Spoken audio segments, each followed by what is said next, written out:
Good afternoon. I'm calling to order the House Committee on the Consumer Protection and Commerce. Today is Wednesday, March 20th, 2024. It is 2:05 p.m. We're in conference room 329. Okay, for those who are on Zoom, please keep yourselves muted and your video turned off until it is your turn to testify. We will also be limiting testimony to 2 minutes, so I will give you a heads up when those 2 minutes are up, and I'll just politely ask you to wrap up your testimony or summarize. Please keep your testimony relevant to the measure on the agenda. So without further ado, we'll be moving on to SB 2726 ST2 relating to condominiums. First to testify, we have Bonnie Kahakui from the State Procurement Office with comments. On Zoom.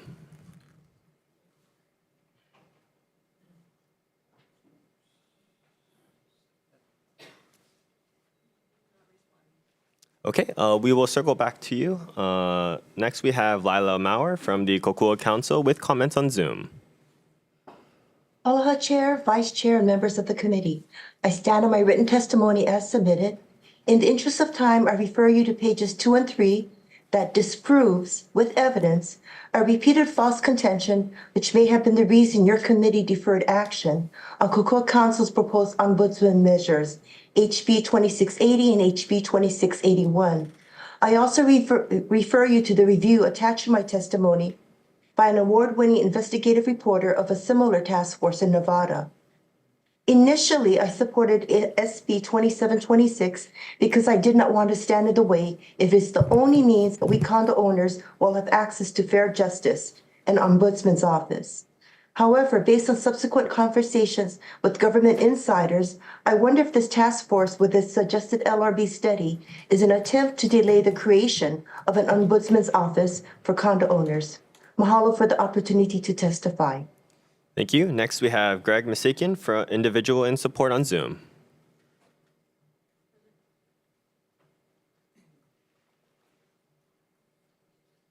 Aloha, Chair, Vice Chair, and members of the committee. I'm going to apologize first. I've been feeling under the weather, and I was up until 4:30 this morning working on messaging to the owners here. This is relevant to my testimony. Our annual meeting is this Friday.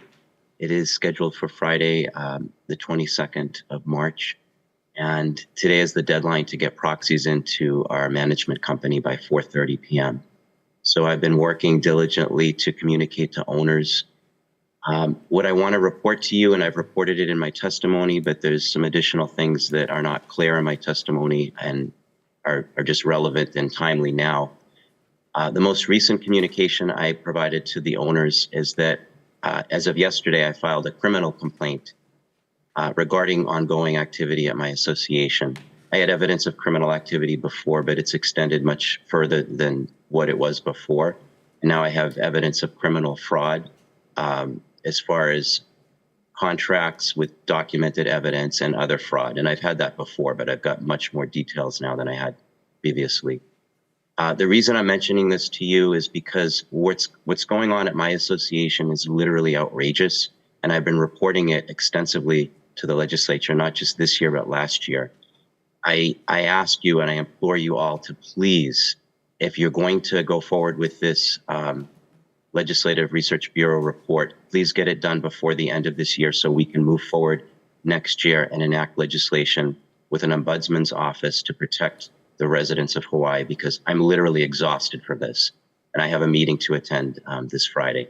Thank you for the opportunity to speak today. And I apologize, I'm just speaking off the cuff, that I had no prepared presentation today. I appreciate your time. Thank you. Thank you. Next, we have Margaret Murchie, individual in support.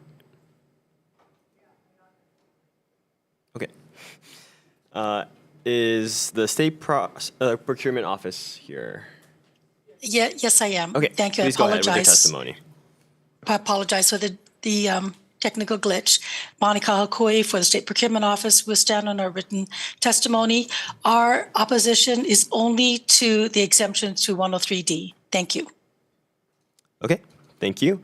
Are there any other persons here to testify on this measure?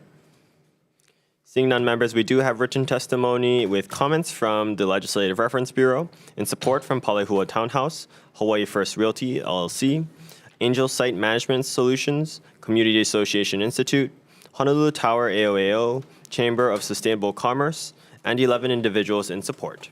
Members, are there any questions? Seeing none, we'll be moving on to the next item in the agenda, SB 3234 SD1, relating to the stabilization of property insurance. First to testify, we have the Insurance Division from the State of Hawaii DCCA with comments. Good afternoon, Vice Chair, members of the committee. Gordon Ito testifying on behalf of DCCA Insurance Division. We stand on a written testimony offering comments to the bill. I'll be glad to answer any questions. Thank you. Thank you. Next, we have Gary Suganuma from the Department of Taxation with comments. Good afternoon, Chair and Representatives. Garrison Kurth representing DOTAX. We stand on our written testimony regarding administration of the bill and available for any questions. Thank you. Next, we have Tom Yamachika from the Tax Foundation of Hawaii with comments on Zoom. Good afternoon, Chair and members of the committee. This is Jade McMillan on behalf of the Tax Foundation of Hawaii. We have submitted some comments on the measure. Our primary concern is that with the tax hikes, those are indeterminate as this time as there are no numbers listed in the draft. We feel numbers need to be inserted into the drafts to give the public an idea of the kind of numbers that they could be looking at in the future. Thank you. Thank you. Next, we have Allison Ueoka from the Hawaii Insurance Council in support. Good afternoon, Vice Chair, members of the committee. Allison Ueoka for Hawaii Insurance Council. We stand on a written testimony, but I just wanted to clarify that there may be some misunderstanding about this bill. This is not a condo bailout bill. This is actually aimed at stabilizing the mortgage lending, real estate, and property insurance market, which at this time is extremely fragile because of the scarcity of insurance. This bill would allow some coverage to the following areas should the respective boards of HHRF and HPIA find a market need. Single-family home hurricane coverage, single-family home other than hurricane coverage, condo unit coverage, condo building coverage with hurricane insurance, and condo building coverage for other than hurricane insurance. The entire scope of the issue has not totally unfolded, but HIC and other stakeholders are trying to be proactive in order to preserve whatever property insurance market is left in Hawaii. In addition, I submitted some very late testimony, Chair, with your indulgence, to add to the purpose clause of this bill that would provide some clarity on condominium buildings and urging the HPIA to require them to submit certain items prior to being insured, that rates be adequate, and that there is a finite amount of time any condo building may remain in HPIA. Thank you. I'm here for questions. Thank you. Next, we have Tiffany Yajima or Mihoko Ito from the Hawaii Bankers Association in support. On Zoom. Okay. Moving on, we have Matt Tsujimura from the State Farm with comments. Afternoon, Vice Chair, members of the committee. Matt Tsujimura on behalf of State Farm Insurance. We'll stand on our written testimony offering comments and some amendments, but happy to answer any questions. Thank you. Thank you. Next, we have Lindsay Garcia from the Hawaii Realtors with comments. Aloha, Vice Chair, members of the committee. My name is Lindsay Garcia on behalf of Hawaii Realtors. So we support the intent of this measure and respectfully request that funding sources be diversified. Specifically, we're asking for conveyance tax to be removed, and we are willing to work with all stakeholders to address this very important issue. Thank you. Thank you. Next, we have Stephanie Sakamoto from HCUL in support. Not here. Okay. Are there any other persons here to testify on this measure? Seeing none, members, we have written testimony in support from Palehua Townhouse, Hawaii First Realty, Hawaii Financial Services Association, comments from Land Use Research Foundation of Hawaii, support from Honolulu Tower AOAO, comments from Maui Chamber of Commerce, support from First Insurance Company of Hawaii, Community Association Institute, Hawaii Association of Mortgage Bankers and Professionals, Zephyrs Insurance Company, Mortgage Bankers Association of Hawaii, and 4 individuals. Members, are there any questions? Actually, I do have a question for Hawaii Realtors.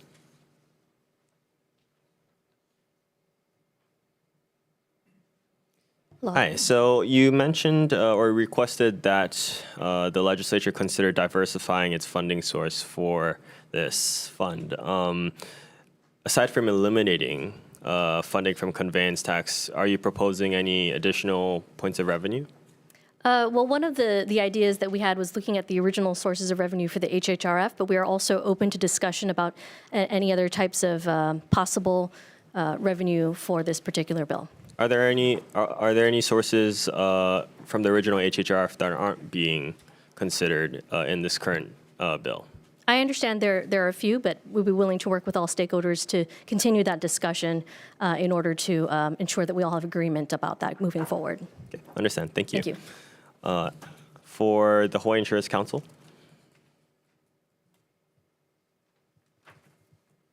So to clarify with your written testimony, this is relating to adding language to the preface or the section 1. Is that correct? Yes. Okay. Just wanted to clarify that. I just wanted to also ask if there was perhaps the same question I asked the Hawaii Realtors. Are there any revenue sources that were in the original HHRF that this new bill doesn't consider? No. Actually, the HHRF contemplates only assessments to property and casualty insurers, and they're quite extensive, including pre-catastrophe and post-catastrophe assessments on all the premiums that were written in the prior year, and they add up to almost 13%. It's a big amount.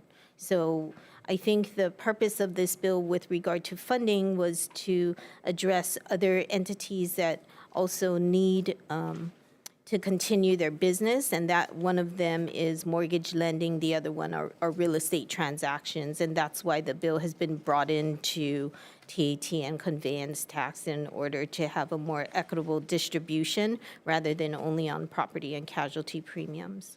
Okay, thank you for the clarification. Members, any further questions? Okay, sorry, I do have a few more. Department of Taxation. So in your written testimony, there are some concerns that were raised regards to the definition and the creation of a new sub-terminology of TAT, this transient vacation rentals. To my understanding, you're proposing that instead of creating this new term, we just increase or just apply the source of funding from the existing TAT and increase the surcharge on that. Is that correct? That would be the alternative than trying to come up with a single definition to cover all transient accommodations in all the counties. So the alternative would just be to increase the TAT and then fund with that. How difficult would it be to identify these sub-categories of this transient vacation rentals from the existing TAT collection? It's been difficult at this point, just trying to figure out. I know they were looking at trying to figure out revenue impact, things like that, and trying to figure out what these classifications are in the different counties and whether they're even being tracked, how they're being tracked, and then we've got to get that information from the counties. So trying to even do that has been difficult to this point. Okay. And your written testimony highlights a number of requested amendments. Aside from perhaps the suggestion of just using the current TAT source, can you clarify or summarize maybe some of the amendments that you're requesting? Sure. I think probably the primary one besides that is that the way this bill is written is totally different than the way we collect taxes now. So it would be easier to, and this is kind of the alternative, is to set up funding as either a set amount from the increased TAT or a percentage to fund these two bills, and that would be the primary. Okay. Thank you for the clarification. No further questions. Thank you. Okay. Before we move on to the next item in the agenda, members, any questions? Okay, seeing none, we'll be moving on to SB 2516 SD2 HD1 relating to the Department of Accounting and General Services. First to testify, we have, let's see, Keith Reagan from DAGS in support. Chair, members, Keith Regan, Comptroller for the State of Hawaii, Department of Accounting and General Services. We stand on our written testimony in support of this measure, but we are asking for two adjustments to the language of the bill, and they're specified in the actual testimony that we submitted. Primarily, it is to retain the governor's ability to appoint this position and to have the CIO position continue to go through the advice and consent process that is established by the Senate. We think that that's an important process to maintain and keep intact. And then also we're requesting that rather than the CIO's salary be linked to a deputy comptroller's salary, that the flexibility be provided to the governor as it is now to be able to hire within the governor's purview, because these positions are highly skilled and it's hard to attract people to take on such important positions within the state and unique positions, right, at this level of chief information officer. So we're asking that the language be modified so that the salary of the chief information officer be established by the governor. Thank you, Chair. Thank you, members. Thank you. Next, we have Doug Murdoch from the Hawaii Office of Enterprise Technology Services in opposition. Aloha, Chair, Vice Chair, and members of the committee. I'm Doug Murdoch, the Chief Information Officer. We testified in opposition, and I'll stand by my written testimony. I just want to also highlight the point that the comptroller made, that it would be very difficult to hire and maintain or retain executive-level IT talent, you know, at the salary level that this bill limits it to. So we recommend you strike that language from the bill. Thank you. Are there any other persons here to testify on this measure? Seeing none, members, we have written testimony with comments from Transform Hawaii Government and 3 individuals in opposition. Members, any questions? Okay, seeing none, we'll be moving on to SB 2770, HD1, relating to renewable energy. First to testify, we have the Hawaii State Energy Office in support.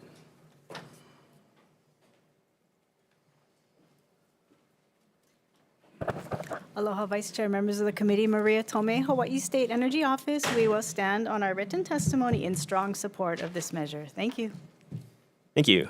Next, we have Lori Lum from Clearway Energy Group in support. Good afternoon, Laurie Lem on behalf of Clearway Energy Group. I will stand on our testimony in support, as this will reduce uncertainty and would make possible even lower cost financing for renewable energy projects, which would translate to lower power prices for utility ratepayers. Thank you for the opportunity to testify. Thank you. Next, we have Micah Munekata from the Ulupono Initiative in support.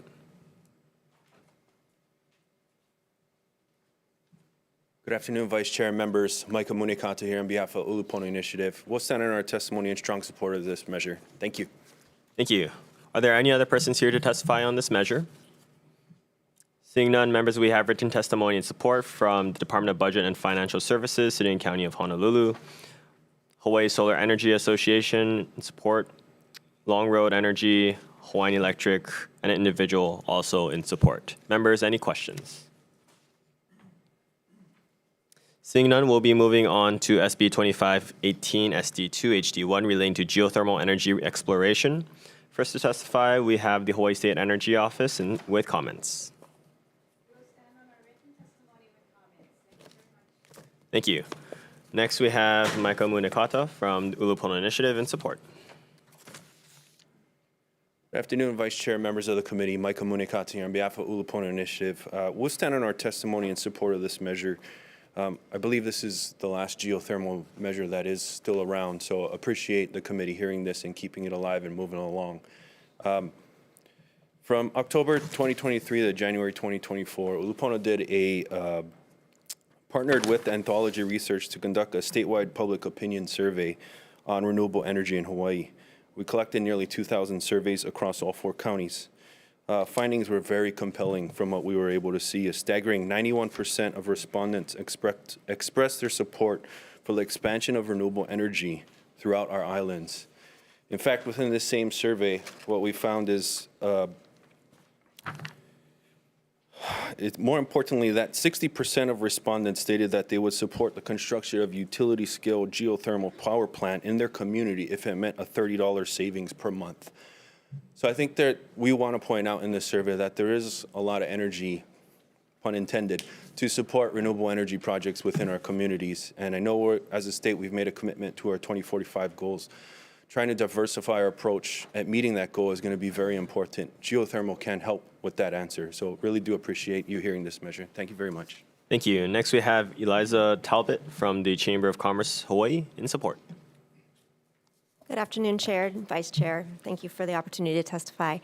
Chamber of Commerce Hawaii will stand in support of this measure as our written testimony, and just add that this is a really important measure for creation of job and diversifying our economy. So we're very supportive of this, and we appreciate your support, and we'll be here for any questions. Thank you. Thank you. Are there any other persons here to testify on this measure? Seeing none, members, we have written testimony in support from the County of Hawaii, Department of Research and Development, Hawaiian Electric, Sustainable Energy Hawaii, Blue Planet Foundation, Innovations Development Group, Indigenous Consultants, and 6 individuals also in support. Members, are there any questions? Representative Onishi. State Energy Office. Hi, thanks for being here. How much would be necessary for this study? The amount of funding, of course, is an issue that is always of concern, right? When you have several initiatives ahead of you. We have strong interest in doing resource characterization, because that is really what's going to help us to determine where the resources are, and then to bring in funding to help us do this. So the resource characterization piece is a very important part, and it takes several $1 million to characterize the resource with slim hole drilling. So it is not a tiny amount, but it is a very significant addition to making this project successful, which will bring in hundreds of millions of dollars of savings if we can characterize the resource that we hope we can find. If you can develop it. Yes. Okay. You're So it's a very first much step. aware of the those anti-sentiments about geothermal development. Yes, sir. They're very strong. Okay. So are you aware that there have been previous studies about Yes. geothermal resources throughout the state? Yes, we have been characterizing the resources with the information available, and also with some slim hole drilling for many years. And we're working, so the University of Hawaii also has a very well-developed program, and this is the next step that is necessary to make use of this resource right here. Well, wouldn't the next step be trying to figure out where Exactly. people would be willing to have geothermal resource development occur Definitely. before we go and explore the whole state and spend all this money, and then all these communities say, no, not in my backyard? Right, it needs to be done together. Right. So, okay, thank you for that. Chair, if I can follow up with Please you, continue. Pono?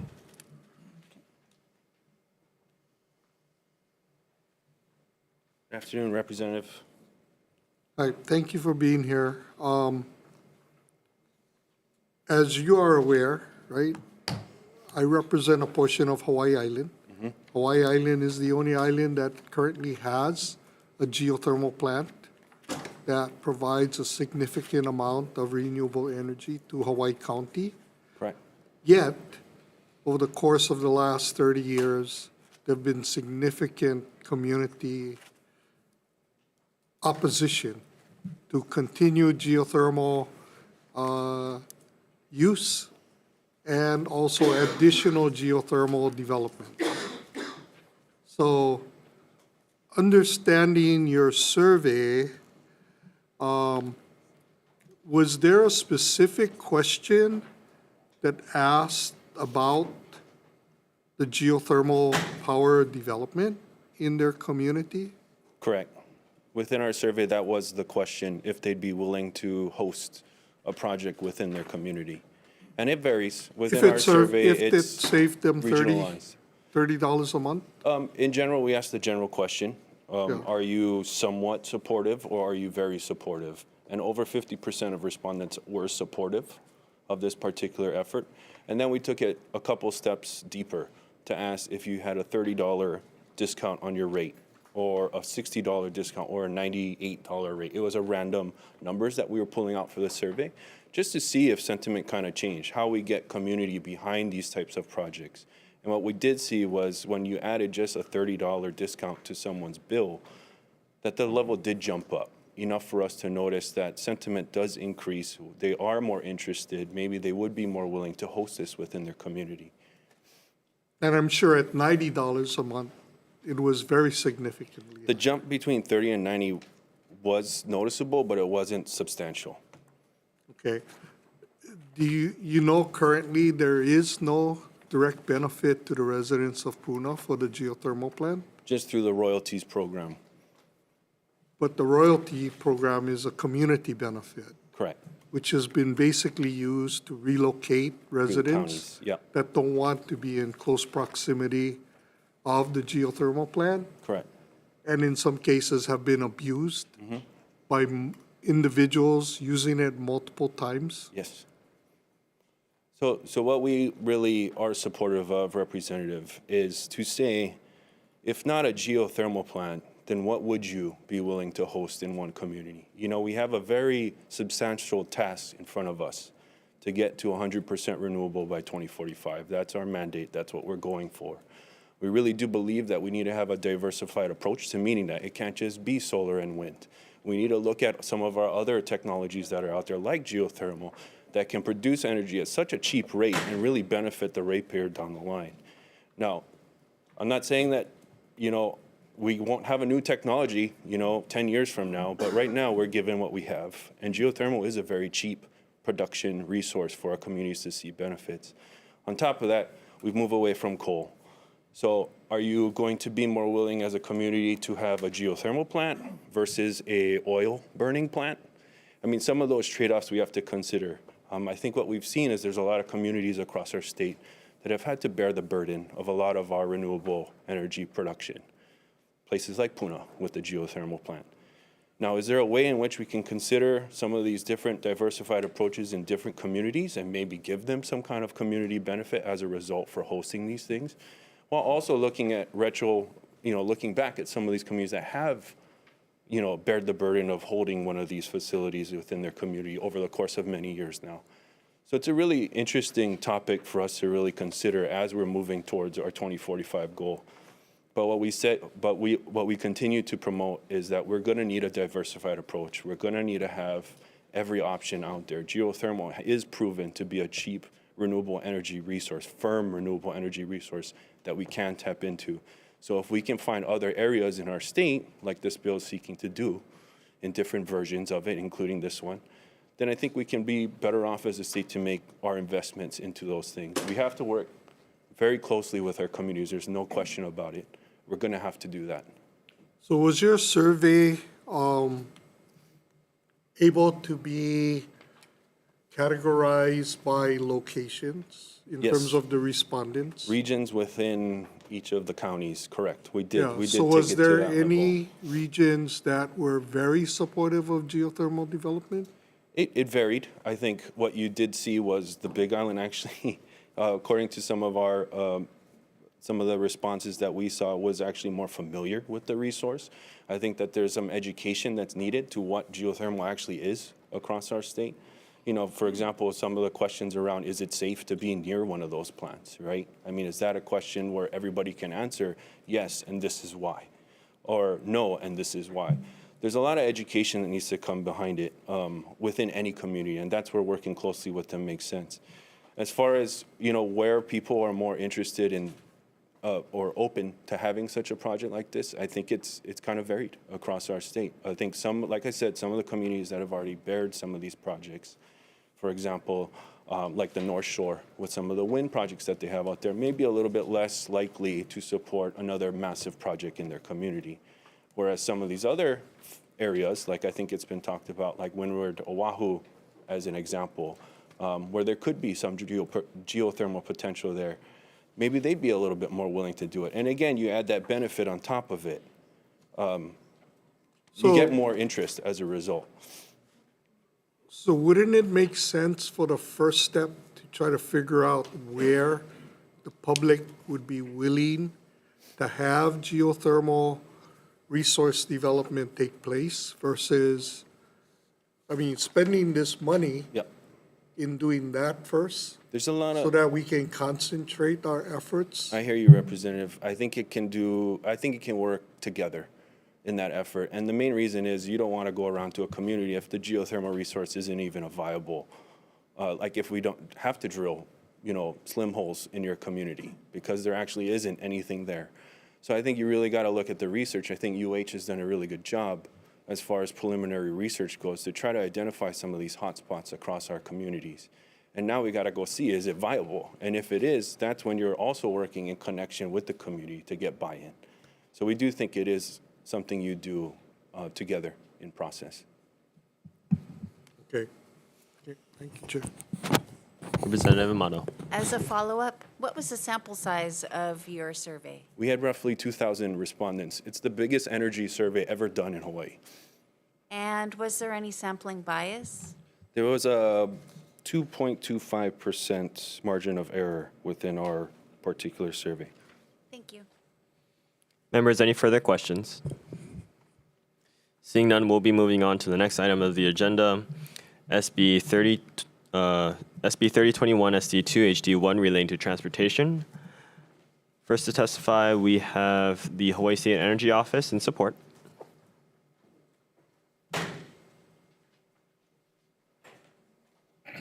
Chair, Vice Chair, members of the committee, Nicole Chernohorsky on behalf of the Hawaii State Energy Office. We stand on our written testimony in support of this bill, and I'm available for any questions. Thank you. Thank you. Next, we have Micah Munekata from the Ulupono Initiative in support. Thank you, Vice Chair and members. Ulupono will stand on its testimony in strong support of this measure. Thank you. Thank you. Are there any other persons here to testify on this measure? Please go ahead. No, Vice Chair, members, that's different with late testimony in support. Thank you. Any other persons here to testify on this measure? Seeing none, members, we have written testimony in support from the State of Hawaii Climate Change Mitigation Adaptation Commission, the Hawaii Bicycling League, Hawaii Electric Vehicle Association, Hawaii Appleseed Center of Law and Economic Justice, 350 Hawaii, Carbon Cashback Hawaii, Blue Planet Foundation, Hawaii Climate Action Coalition Small Business Owner, Oahu Metropolitan Planning Organization, and 4 individuals also in support. Members, any questions? Representative Onishi. Yeah, to DOT. Hi, thanks for being here, Director. Do you have any idea why the speed limit on electric bicycles was removed? I'm not In the sure. bill? In the bill itself? Yeah. I'm not sure. So the current law says capable of speeds of no more than 28 miles per hour, right? So Yes. that's being removed? Oh, I would be good with leaving it in place. Okay. Yeah. But how, do you know how fast electric bikes might travel? If you take the governors off or you take off the restrictions, it could go pretty quick. I would rather it not exceed the 20 miles per hour. So I'm good with keeping the speed limits in place. Okay, okay. Maybe State Energy Office? Okay, go ahead.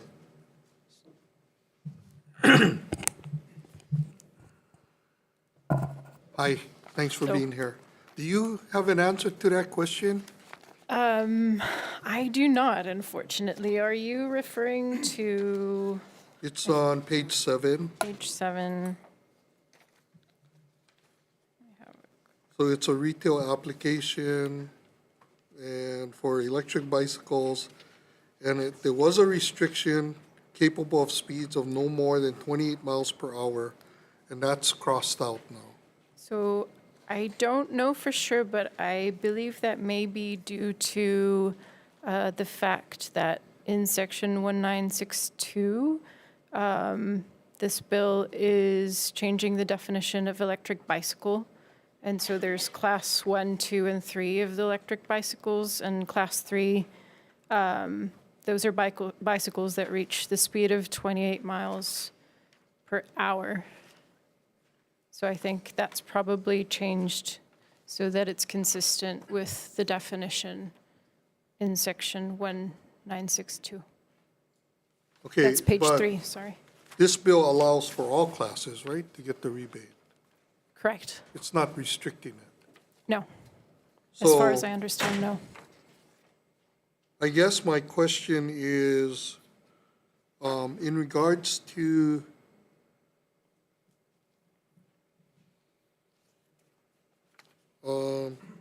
class 1 is electric bikes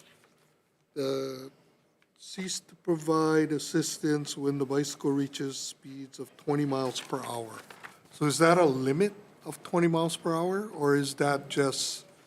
So that's, I think once the bicycle reaches the 20 miles per hour, that electric The motor assistance kicks off, yes, it's no right? longer, Okay, and then, and class 2 is a bike that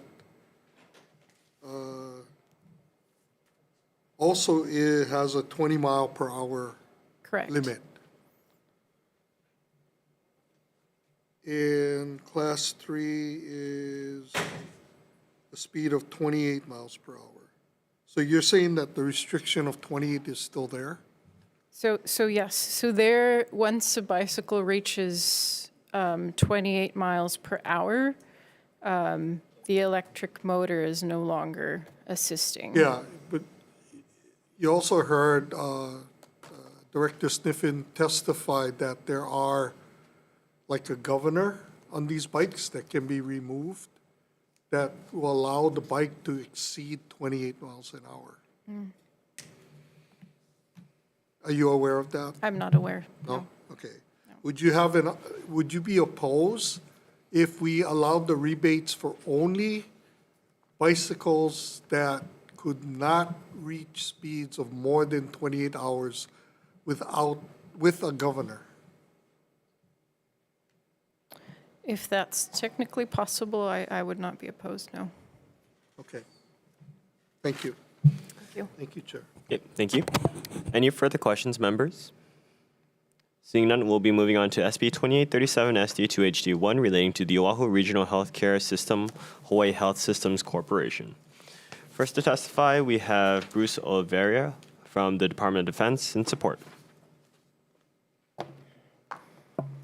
Aloha, Vice Chair, members. I'm Bruce Oliveira. I'm the Interim Director of the Office of Veteran Services. I stand on my written testimony, and I'll be available to answer any questions. Thank you. Next, we have Deputy Attorney General Blair Goto from the Attorney General's Office with comments.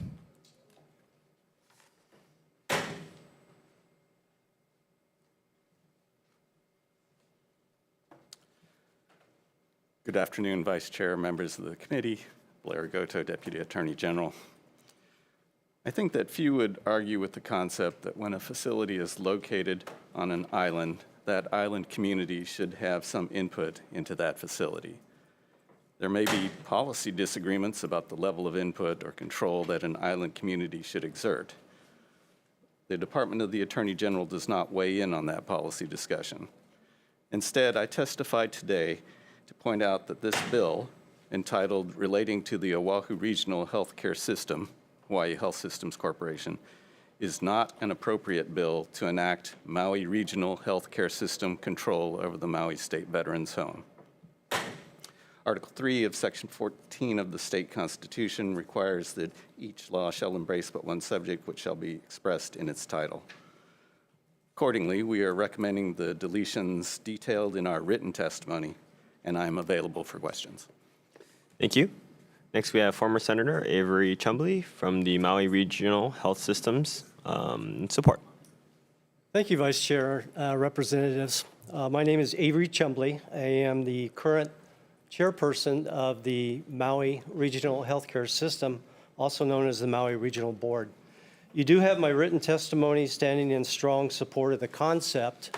On Maui, we have somewhere over 4,000 veterans that are in need of care services, and this would provide a badly needed service. This project will generate a $93 million investment into the community, $58 million coming from the federal government, and the balance of 35% coming from the state. Where I differ with both the Attorney General and the concept of the bill in the title relating to the Oahu region, I do not believe that the Oahu region is the proper region to have the oversight and management of this facility. To give you a little bit better understanding of that, I sat across the table where you are today 32 years ago, served 10 years in the legislature, and left 22 years ago. In 2007, when the HHSC structure was changed and the creation of the divisions, the regional boards was made under 323F-2, I was appointed to HHSC. I served 8 years at HHSC by the appointment of Governor Lingle at that time, last 5 years as the chairperson of that board. After I termed out in 2014, I moved to the Maui Regional Board and went in there in 2015 and then was 2014 and then took over chair in 2015. I was involved with all the parties in the creation and development of the public-private partnership and the transfer of the Maui health system to the private entity. So I'm very familiar with the operations management and structures of what it takes to operate a facility like this. I'm here today basically because Representative Bellotti had, in her health hearing, requested that someone from the regional board be here. My apologies. The 2-minute time limit is up. If you could please wrap up your testimony, Sure. I appreciate that. Absolutely. Thank you. Thank you. This rightfully belongs with the regional board, and I believe that the language that Chair Bellotti has presented is not in direct conflict of the title and a constitutional problem, but I would suggest a language change, if you give me a moment, on House Draft 1, page 2, line 17. The term secure ownership of the land. Under the Oahu Veterans Care Facility, it's HDC land, I believe, and it's under a 99-year lease. The concept on Maui would be possibly locating it at the University of Hawaii Maui College location. So the ownership of the land would not be possible. I think you can change that word land to facility, and it would be in compliance then. Thank you, and I'm available for any questions. Thank you. Next, we have Sean Sanada from the Oahu Region, HHSC, in support. Good afternoon, Vice Chair, committee members. Sean Sanada on behalf of the Oahu Region. Just very briefly, just want to emphasize that the Oahu Region is not spearheading this legislation. We are available as an entity that is willing to support the facility on Maui, just because, to our knowledge, it was presented to us that there was no state entity that was able to take over, the management and operation of any contract with for the facility.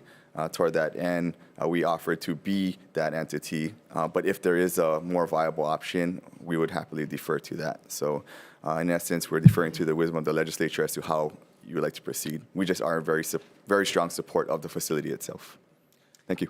Thank you. Next, we have Edward Chu from the Hawaii Health Systems Corporation with comments. Thank you. Next, we have Thomas Driscoll, individual in support. Chair, members, Thomas Driscoll, Office of Veteran Affairs, State of Hawaii. Strong support for this bill. The island of Hawaii has a state veterans home. Oahu will soon open a state veterans home. This bill creates a pathway forward for Maui to have a state veterans home. This is good for the community. This will create jobs.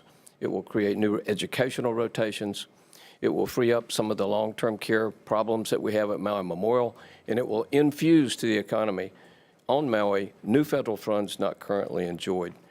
This is really important for our veterans who are not fully able to accept and receive the services they so meaningfully deserve at this point in time. Granted, this bill may require some tweak here and there, especially the point on facility versus land, because it mirror images our current posture here on Oahu. And I just ask you, please pass this forward. We don't want to delay this important program. We need this authority in place so we can move the project forward. Thank you for your consideration. Thank you. Are there any other persons here to testify on this measure? Seeing none, members, we have written testimony in support from Hawaii Government Employees Association, Oahu Veterans Council, and 2 individuals. Members, any questions? Representative. No. Oh, I'll go last. okay. Representative Mato. Question for Mr. Avery Chumbley, please. Thank you, Representative. By the way, you're my old house seat, No pressure. my old Policy- house district. Yes, probably quite different in policy A stance. lot different now. So my question is, when was the last time the Maui Regional Board met in person? Honestly, it was about 2018, and the reason for that was after the transfer agreement was executed in the master lease, which is a 30-year lease, the regional board only had custodial authority over the facilities under the lease. It became the Maui Health Systems Kaiser Foundation hospitals who operated the facilities. So there was really nothing for the regional board to do, and as no activity was presented to us or to be engaged in, little by little, the board members resigned. I see. And when is the next meeting scheduled? Because There clearly. is no meeting scheduled currently. If this measure is to move forward, I believe that we can revitalize the Maui Regional Board. There's currently 2 of us remaining. This would give us an opportunity to go into the community and to seek out individuals. Under HRS 323F 3.5, the regional boards are self-sustaining. Under the statute, there has to be at least 7 to 15 members, with 7 being a minimum. So it's no doubt in my mind that we can reconstitute the board quite quickly. Thank you. Thank you, Chair. Representative Onishi. Yeah, for Mr. Chumley. So what is the time frame for the development of this veterans home? I don't think I'm probably the right one to answer this, but let me just take a quick stab at it. This legislation and entitlement process needs to go forward. 2025 would be a next step on land securement acquisition or set aside by executive order, however it's done. 2026 would be a next step of a commitment for state money, and I think the federal money has to be in place by 2027. But these gentlemen behind me are better to answer that. That's good. I got it halfway right? On target, on target. Okay, so the next step is 2025? 2025. Well, this measure today needs to start the process. Once that starts, we can then reconstitute the Maui Regional Board to be more engaged in the process also. Okay, so if this was an issue, why hasn't that process been started to reconstitute the Maui Board? This was just brought to our attention within the last few months, once the measure was introduced. Okay, but still, the concept of a veterans home on Maui requires years of planning. Correct. And so, I mean, if you want it to be under the management of a Maui organization, then that would, in my mind, be the first step. I think these individuals would be better if you- able to answer that question Okay. than myself. If you could please come up. Thank you. Tommy Driscoll, OVS.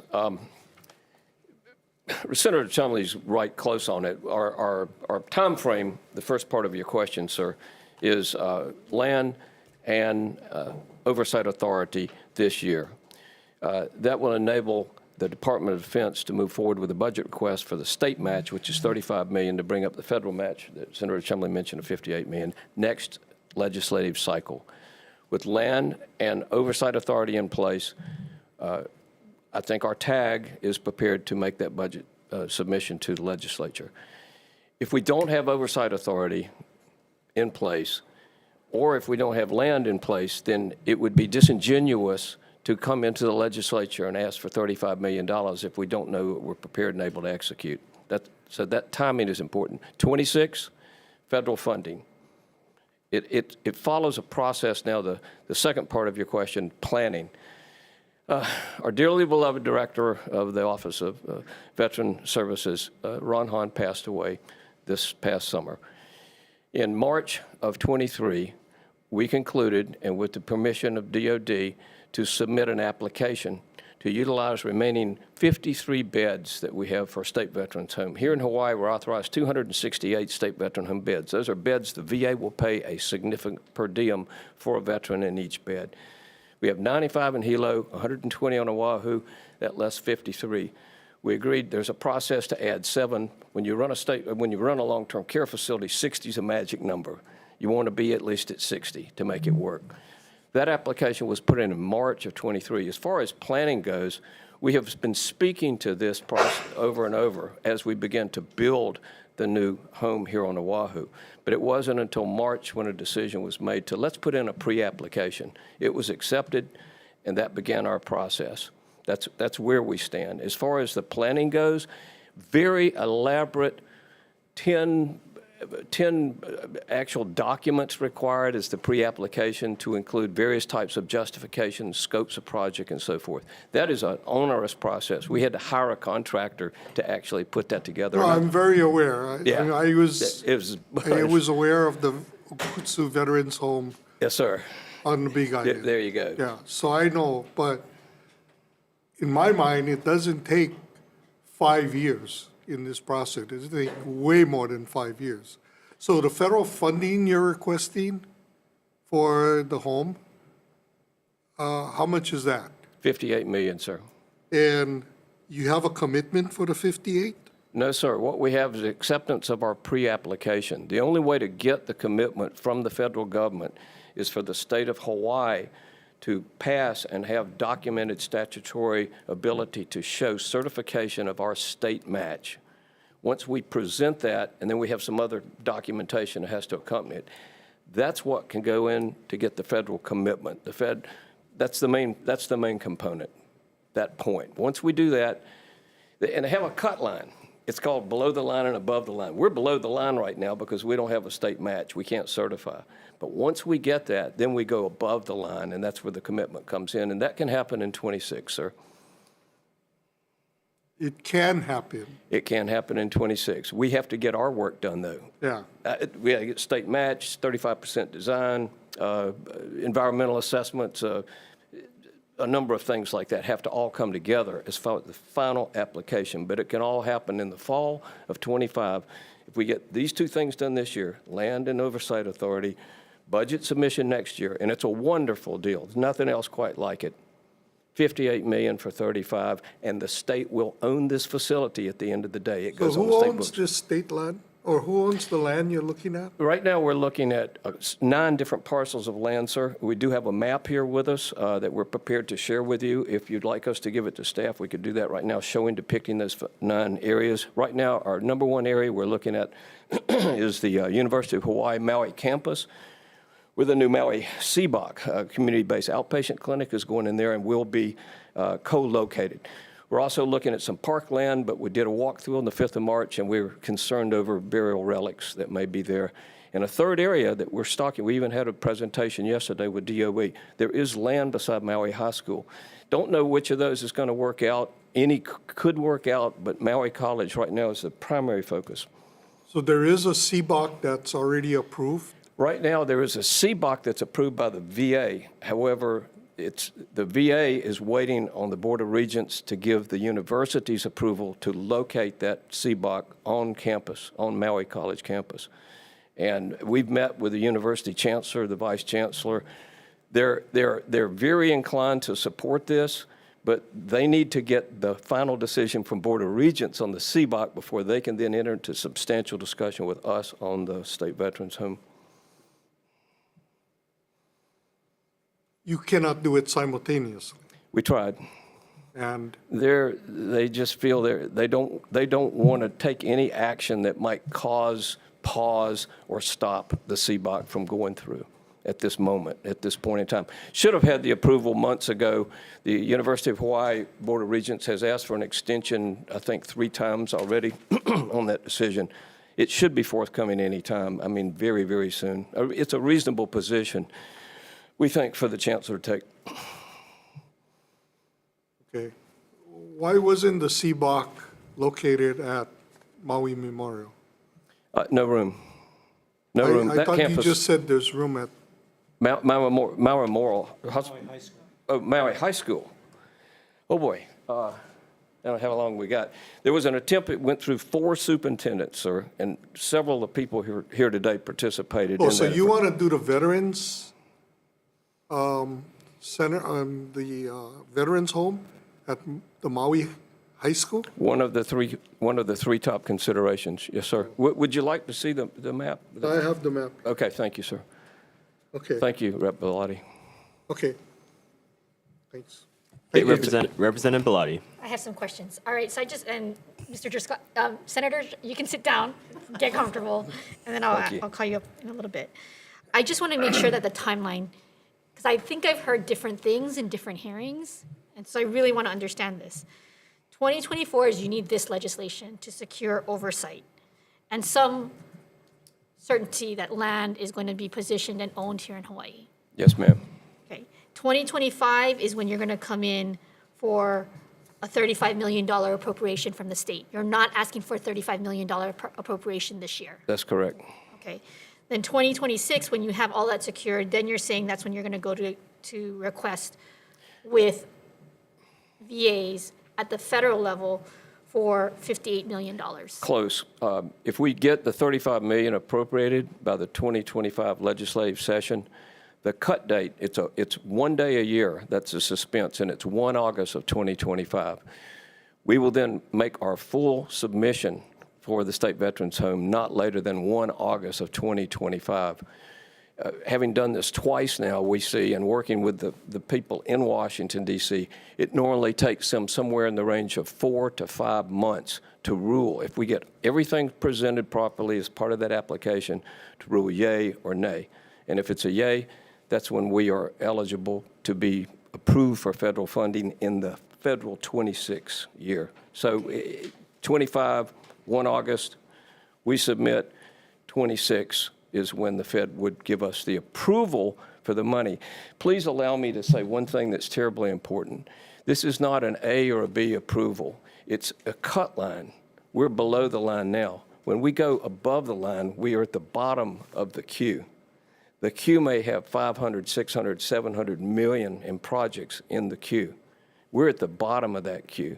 And that's what can take 1, 2, 3 years to get to us. What happened with our current home that we're building here on Oahu is, bless our senators and congressmen with support from our legislature, they led a charge and they got an omnibus bill passed for a state veterans home, and they bought the whole queue out. So our home was advanced here 3 years by the support given by our Washington legislators. I hope that's not too much detail. No, it's not too much detail, because it also explains why I think there is a huge backlog. And so I am not certain that this is, how feasible this is, even given, the energy and clearly the commitment of individuals here. I'm curious, the acceptance of the pre-application. So you haven't even gone beyond that very first pre-application process. We've continued to have a lot of interaction with the State Veterans Home office in Washington, D.C., to ensure that our pre-application meets all of those requirements, and to ensure that we clearly and completely understand what's necessary for us in our final full application. So we do have ongoing dialogue, and General Oliveira, on a number of small issues, is interacting with the office. Okay, so even the pre-application has not yet been accepted? It has been accepted. Yeah, the pre-app was accepted in April. We did the work, and just like Representative Nisha said, it's a complex pre-app. It's got many documents that go part of it. That has been accepted. That's done. It's in. The Secretary of the VA is okay with that, and we've received correspondence to that effect. Okay. All right. I'd like to ask questions now, if possible, of Senator Chumley. Please go ahead. Thank you, Mr. Driscoll. Senator Chumley, I agree with you. ma'am. I don't think that the language that we have in here has a title problem. And I think there's ways that we can massage this language to keep this bill moving. But I think it's really important for the people of Maui that there be an indication that there is going to be a transfer of some point. So I really appreciate that you're here. Thank you for coming. Can you explain a little bit further about how you're going to reconstitute the board? Because I think it's really, really important for the people of Maui. And I can understand why after the transition, maybe the board kind of whittled away. I also can understand why while during the pandemic, even further. But it certainly seems clear to me that you guys need to be in existence. So what kind of firm steps are you taking to make sure you are reconstituted? Thank you for the questions, Representative. First off, I agree with you that I do not believe that the language that you drafted in the HD1 is in any conflict with the title of the measure. I believe that that would allow clearly a statutory authority still to be able to do something and transfer to the Maui region. As far as trying to reconstitute or stand up the regional board again, we are self-perpetuating under 323F7, 3.5. After the initial creation of the regional boards, which were by governor and legislative nominations, those boards then became self-perpetuating. The ability to add new members to those boards are by a 2/3 affirmative vote. So it would be relatively easy to reach out into the community and say, look, we have this once-in-a-lifetime opportunity to bring a Maui veteran, a veteran's home to Maui that will provide services to the 4,000+ additional veterans on Maui and possibly provide some relief to Maui Memorial Hospital in the sense of its long-term beds and some ability to move people out of the hospital into the veterans facility.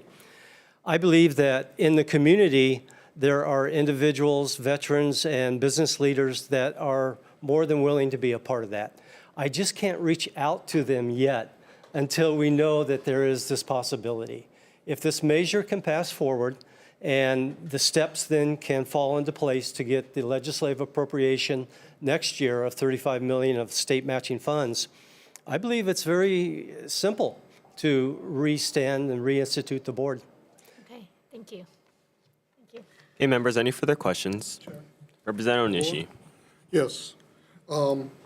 Senator Chumley, so the fact that the Veterans Office is working on trying to secure a new veterans home for Maui, you don't think is sufficient in order to reconstitute the board? Representative, I wish it was that easy to reconstitute it. Again, because the transfer agreement gave the sole operating responsibilities to Maui Health System, there's really not a lot we can do other than the custodial oversight of the facility, of the asset itself. Well, I'm not talking about that issue. I'm talking about the reconstituting of the board. So to me, you have that current responsibility, but you also are going to have possibly a future responsibility of oversight for this Maui Veterans Home. But you don't think unless we provide the funding that you're going to be able to reconstitute the board? Let me make a comment that kind of speaks against myself and to your point, sir. Under the statutes of 323F right now, the transfer agreement and the operating agreement of Maui Health Systems, the Maui Regional Board is the entity that makes nominations to the board of the Maui Health Systems. So we currently have 3 what was Maui Regional Board members on Maui Health Systems Board.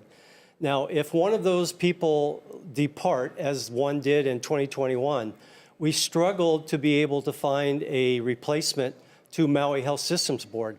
So we need to do a better job, and we need to be able to reconstitute the board to take on that responsibility. So we're not fulfilling our responsibility in that aspect right now. To your point, you're right. Okay. So I said, that kind of speaks against myself and to your point, Yeah, but, well- you know, it's difficult to get people to want to be a part of something when there isn't a lot to do, particularly in the healthcare industry.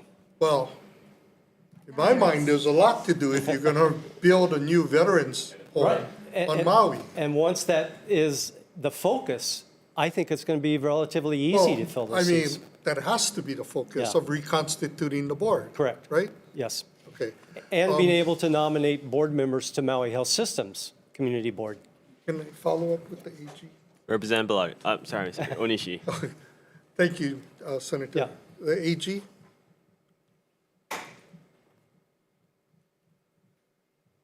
So if I understand your testimony correctly, the issue is with page 2, paragraph 3, in terms of this bill, and having more than one purpose for the bill. Am I correct? I guess I would say more than one subject of the bill. Yeah, more than one subject, right? Which is paragraph 3 on page 2. It's that section and also the additional requirement, I think on page 4, subsection C of section 3, that includes the requirement that the Maui Regional Healthcare System submit reports to the legislature in 25, 26, and 27. So that would be lines 3 through 14 on page 4. Okay, okay. So if those were removed, as far as the entity that would allow the Veterans Office to move forward with, one, the possibility of securing a location, and two, supporting a request for funding for the home through the Oahu Regional Healthcare System Board, that would be okay with the AG's office.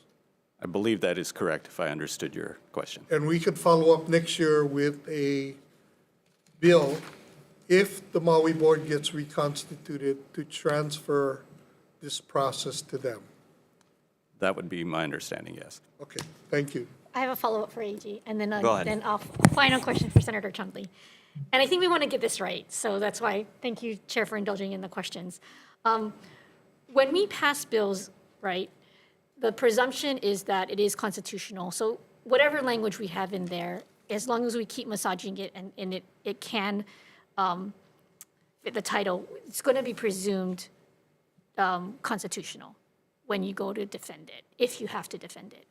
Yes, that's correct. Okay, so there is language that, I mean, I was, trying to be very careful. I know we had received, I don't know if it came from your office, but there had been some language to try to massage the idea that there could be other owners.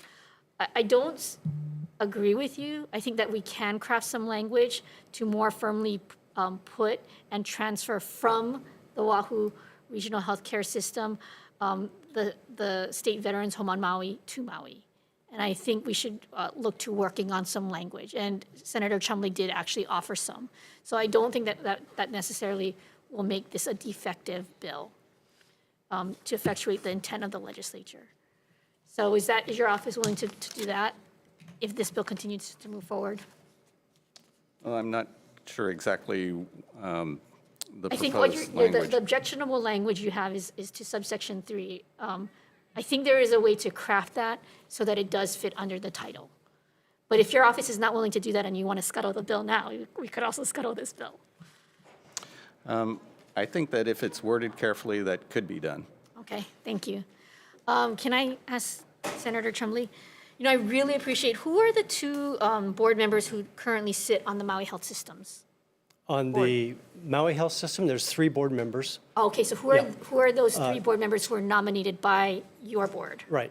Tony Takatani, who was placed on the board in 2017. Clay Sutherland, who was the former Maui Regional Board chairperson, 2017. And there was a gentleman by the last name of Nakamura who originally went to the board in 2017, who relocated to Oahu. And in 2021, we replaced that individual with Tamar Chotson Goodfellow. And those folks could conceivably, I mean, I don't understand why they wouldn't necessarily be also board members of the region. I don't believe they can be on the same board. They cannot be on the I region don't believe and so. on the Maui Health Systems. Okay. But you did say that you folks believe that you can get yourself standing up before next year and with minimal resources from Absolutely. That's my HST belief, Chair. corporate. Yeah. Okay. And if I may give you a comment on the Attorney General's opinion, Yes. I agree with you that if you look at the title of the bill and the content of the bill, the plain language is the transfer and the creation of the Oahu Region Empowerment. Later on in the portion of the statute, it would transfer it to Maui. The title is in compliance with the action of the bill. Later on in the statute and the law, it can be transferred out. So I think, as both of you may agree, there's ways to massage it to be able to accomplish both.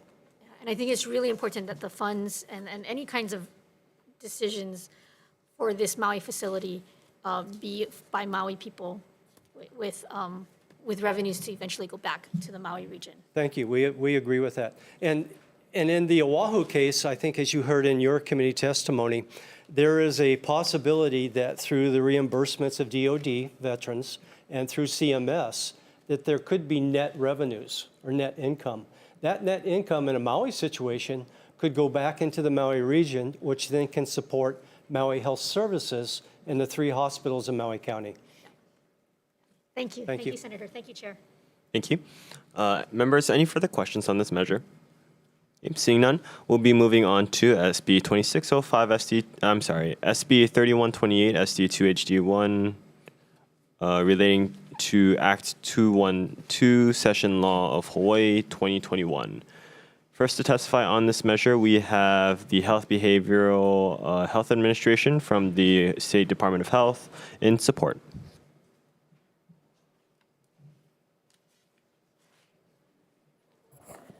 Good afternoon, Chair. My name's Marian Tsuji. I'm the Deputy over at Department of Health for Behavioral Health. The department supports the original intent of this measure and respectfully requests that the committee revert to the language of SD2. HD1 of this measure pushes out the requirement to transfer Oahu Regional Healthcare System in its entirety over to the Department of Health by December 31 of 2025, and it pushes it out now to 2026. While the department appreciates that the legislature keep this measure alive and continue the discussion, we strongly believe that the transfer is no longer necessary and prefers the Senate draft version. In 2021, we submitted a study that was done to determine how much it would cost to transfer Oahu Region over to the Department of Health, and the cost was estimated at that time to be $10.3 million, with an annual recurring cost of $5 million. If we were to update this report, we would need an appropriation to make sure that all of the numbers and the work that was done previously was updated. We believe that the intended goals of this transfer can be achieved without the costly transfer. We're already, with the Oahu region, renting space, 3 different spaces over at Leahi. And so we believe that it can be done without that cost. I'm available for any questions. Thank you. Thank you. Next, we have Sean Sanada from the Oahu Region, HHSC, with comments. Good afternoon, Vice Chair, committee members. Sean Sanada on behalf of the HHSC Oahu Region. I will stand on our comments regarding this bill, but just a few things on the side. First is that, yes, we did support the repeal, which was what the SD1 language encapsulated, and it's for the same reasons that were stated by Ms. Tsuji. And as to any agreement for us to work with the Department of Health on admitting low acuity patients from AMHD, and we're happy to do that. We do that already, and we'll continue to do so. But overall, if it's the will of the legislature that we continue to explore the process, then we'll do so. Thank you. Thank you. Any other persons here to testify on this measure? Seeing none, members, we have written testimony with comments from the Hawaii Health Systems Corporation and support from HGEA. Members, any questions? Seeing none, we'll be moving on to SB 2605, SD2, HD1. This is relating to healthcare. First to testify, we have Alani Kioki from the DCCA with comments.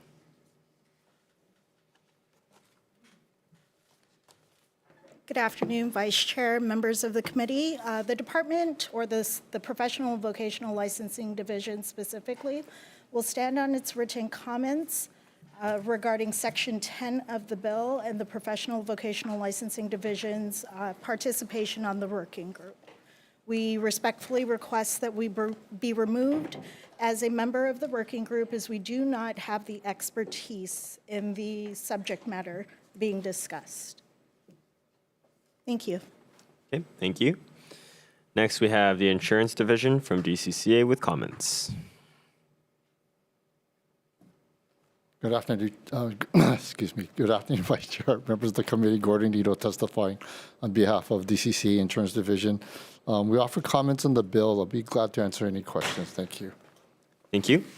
Next, we have UPA in support. Thank you.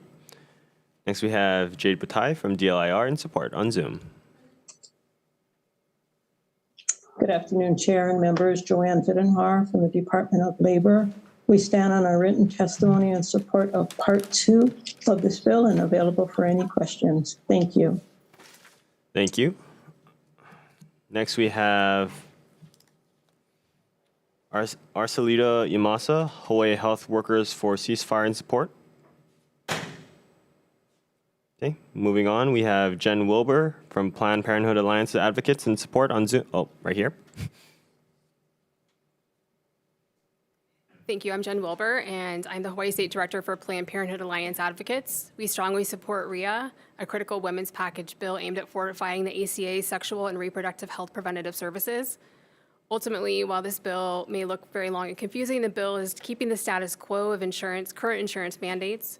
What RIA is doing is protecting the people of Hawaii from reductions at the federal level or by lawsuits codifying coverages for these preventative services in state law. In the 2023 auditor's report, insurers confirmed that these cost-sharing provisions would likely have insignificant impacts on their budgets. Requestfully, we have requested 2 amendments. The prior committee removed PrEP, PEP, HPV, and abortion from the list of mandated services, or mandated preventative services, excuse me. While we are deeply disappointed to see the removal of abortion and PEP, our understanding is that these were removed with the intention of reflecting the current ACA preventative services. If the goal is to reflect the ACA, it is critical to note that the ACA already requires no cost-sharing coverage for PrEP and HPV. This also means that these services are also mandated under the Prepaid Care Act plans.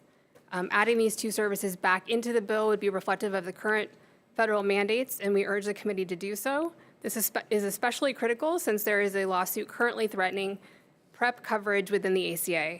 We also request that this bill be amended to reflect the kinds of critical organizations that should be at the table and members of the working group. If that is not the approach the committee would like to take, we request that we be named as a member of the working group since we are the original bill drafters and longtime advocates of RIA. Thank you for your consideration and support of this bill. Thank you. Next, we have Don Carisu from HMSA in support. Aloha, Vice Chair, members of the committee. Don Carisu on behalf of HMSA. We do stand on our written testimony supporting the intent of the bill. We just want to also note that we're requesting for a health plan representative to also be added to the working group. Mahalo. Thank you. Are there any other persons here to testify on this measure? Chair? Oh, yes. Please go ahead. Hi. Michael Gloria Jr., Chair of the Stonewall Caucus. We stand in strong support of this measure. We want to take this opportunity to wish the ACA a 14th anniversary. Happy 8th birthday. This is a perfect time to enhance the insurance coverages. This bill will save lives. We want to thank the Planned Parenthood for their advocacy over this issue and many other issues. We join in them and asking them to be a named member of that working group, as well as asking that there be a member from the LGBTQ plus commission. We are happy to report that the governor has appointed all 8 commissioners, and they're just waiting for their confirmation hearings. Because the needs of my community are different, and we should have a voice at that table when talking about these for this working group. In a closing note, I had the luxury of being with Senator Inouye in Charlotte in 2012, and we were talking about the prepaid health, the ACA, and he said it was a great start, but there's still more work to be done, and that the exemptions he fought for were to ensure that Hawaii could always add to this and not take away. And so that we believe that this is perfectly within the vision of what the ACA was meant to do. And we encourage you to pass this bill out with the requested amendments from Planned Parenthood. Thank you and have a great day. Thank you. Are there any other persons here to testify on this measure? Okay, seeing none, members, we do have written testimony in support from Indivisible Hawaii Healthcare Team, Hawaii Government Employees Association, Stonewall Caucus for Democratic Party of Hawaii, Hawaii State Democratic Women's Caucus, Hawaii's Women's Caucus, Central Access Health, as well as 17 individuals in support and 1 individual in opposition. Members, any questions on this measure? Representative Belatti. Questions of Insurance Commissioner. Yep. Insurance Commissioner.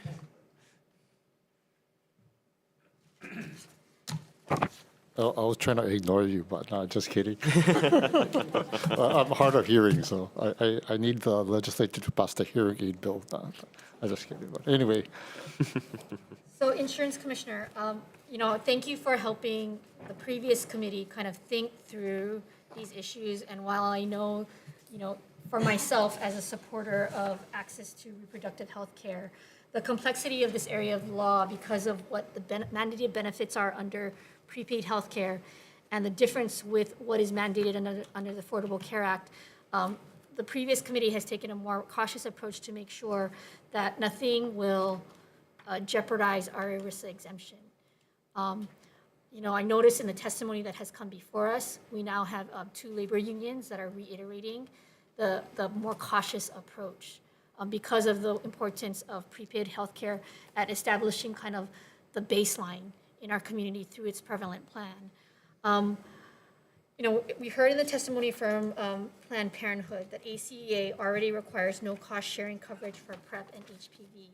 But with that language, what the problem with the mandate is with, and please correct me if my understanding is wrong, the problem with the mandate when we put it into the insurance mandate is that it's going to make grandfather plans that currently do not have that.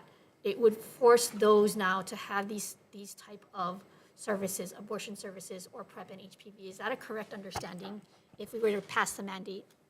Yeah, so kind of taking a step back, we have the prepaid healthcare law.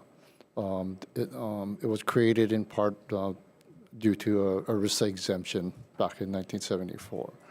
And so starting from that, we have to be very careful in terms of what we do and to not lose that exemption for the prepaid healthcare. With ACA, when ACA was passed in 2010 and moving forward to 2014 when the actual plan of benefits came into play, every state had the opportunity, ACA required the 10 essential health EHBs, basically. What it also did was any benefit that was not in play, if it was added after 2014, then a mandated benefit that's beyond the EHP and the essential health benefits within the plan that we had selected the state could be subject to defrayment, and we've noted that many times, right? And so those are two of the main concern, and why, again, Representative Baladi, in terms of how we have to be careful on two folds. One is with respect to potentially losing the risk exemption if a significant change is made to a prepaid healthcare law. And the second part is in terms of any added benefit that the state mandates, right, would be or could possibly be subject to defrayment. And also with respect to ACA, the ACA provisions with respect to the AHB is the individual plans as well as the small group plans. And like with respect to grandfather plans, those plans are really plans that were really frozen in the benefits that was allowed to be kept and not amended. In and continued, yeah. In what year? 2013? I'm not sure if it was in 2010 or 2014, it was one of those years that the grandfather plan, and then just before ACA started, they created the grandmother plan, right? And so you have basically the individual ACA plans, the small group plans, you have the grandfather plans, and then you have the grandmother plans, right? And so just as a reminder, we just have to be careful on what we do and to make sure that, again, we don't lose our illicit exemption and lose prepaid in totality, and also not to mandate new benefits that ACA had kind of frozen in place and then be potentially subject to defrayment. Because in part, what ACA was trying to do with respect to the 10 HBs is to create a minimum standard and also to kind of prevent increased costs by keep adding benefits. That's why they created that defrayment part. And any new benefit or mandated benefits that the states choose to add would be subject to potential defrayment. And as I noted in the past, so in prior hearings, there is an opportunity to make amendments to the AHB in the future. Okay, can you hold on that and just two more questions because I'm going to come back to that. So my second question is, you continue to say that the mandates that we've put into this bill, numbers 2 through 7, still raise some concerns.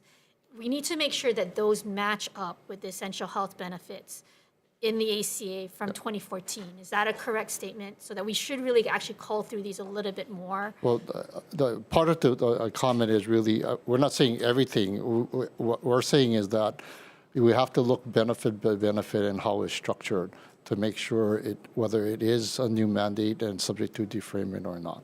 Okay, so that's something that we could do to continue to work on this bill? Yes.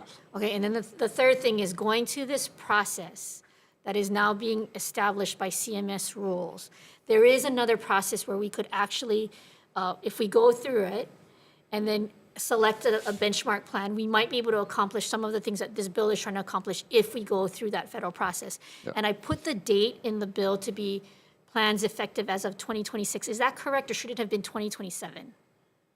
It depends. The opportunity to amend your HB could be 26 or 27, but I think if we do it in 26, potentially if the new rules, we could add in additional benefits like adult dental and vision within the plan that would not then be subject to defrayment. Okay. But we're still waiting for the federal rules to come on. Okay, so if this bill probably will go forward, if it does go forward for... Well, we're at least in the insurance division, we're starting to look at that. And we actually had consultation with CMS last week. Okay, but I just want to make sure that we have the correct date. And I get confused between whether it should be 2026 for plans in 2027, or so just as we continue, if this bill continues to move forward, make sure we have the effective dates to allow for us to go through a federal process that's approved, and therefore we can actually stay in compliance with prepaid, ERISA, and ACA. Yep. My preference is that we're in compliance with all of those things so that we protect our marketplace as well as provide access to affordable health insurance to as many people as we can in the state of Hawaii. Yeah. Thank you, Chair. Members, any further questions? Okay. Seeing none, we'll be moving on to SB 2285, yes, SD2HD1. First to test. This is. Oh, I'm sorry. This is relating to the State Health Planning and Development Agency. First to testify, we have John C. Lewin from the State Health Planning and Development Agency in support. Aloha, Chair and Vice Chair and members. I'm really honored to have a chance to make this presentation to you, Vice Chair Sayama and Representative Onishi, because it's the first time, but I want to apologize to Representative Belatti and Amato because they've heard this before. But I was recruited here by Governor Josh Green, MD, with a couple things in mind. One, to try to bring back the idea of getting Hawaii to be the health state, the place where we have universal access with high quality, affordable, equitable care for everybody. And we're doing very well. The Prepaid Healthcare Act is an amazingly valuable centerpiece to what we have here, and it does have to be protected. But there's a lot we can do, obviously, in healthcare. A lot needs to happen.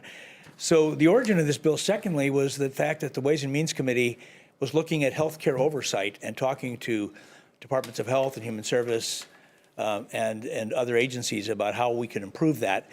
And the discussions led to the fact that SHPTA had originally been created to be that kind of agency. It was federally funded in 1975.